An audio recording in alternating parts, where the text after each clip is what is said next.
Right. The personality that you portray to the person that stands in front of you and the person whom you are talking to. Oh, yes. The instant opinion that you form about the person. How much time does it take to make first impression? Any idea? Any guess? A second. 3 to 5 seconds. Less than a second. Yeah, well, less than a second sometimes, but usually it's in between 3 to 5 or say 3 to 7 seconds. And do we always need to talk to leave an impression? No. So that we even can be done. So as we all have discussed, it's a synopsis of us, which people take. It's a snapshot. They just have a look and then they make an impression about it. So you must have interviewed many candidates. Yeah, that's right, and as you rightly said, it takes about few seconds, and also it is many times situational, because it's not necessary that first impression, which may be good or bad, may be true for that situation. It may be bad for that situation, good for something else, and vice versa. Right. So as you've brought a very valid point, I'll just draw something here about first impression. You, situation, and a stranger. So these are the components. So it's always in a context. So it's not about good or bad, it's always in a context. Very good point, sir. It can be deceptive, but always it's about situation. However, in corporate life, in work culture, how many people would go deep down to know us?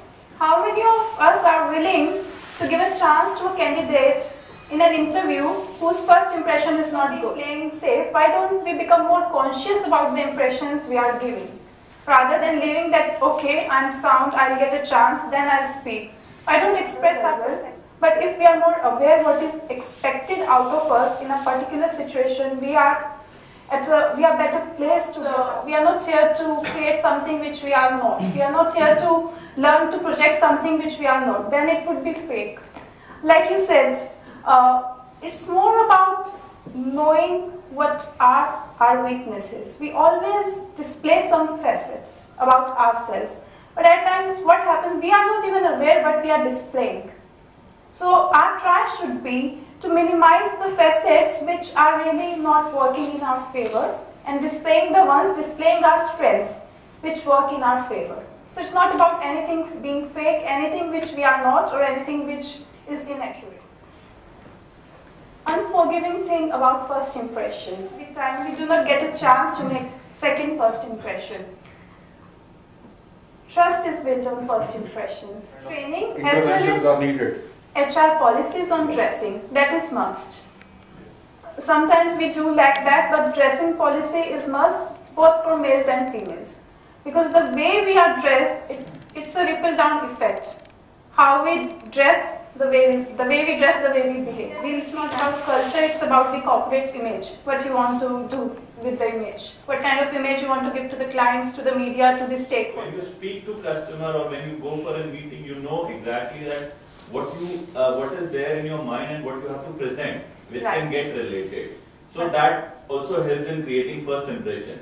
You know? True. So just know your customer, that will help a lot. Yeah, and to add to that point, if we are in a situation we really don't know who our customer is, maybe that person is not on LinkedIn.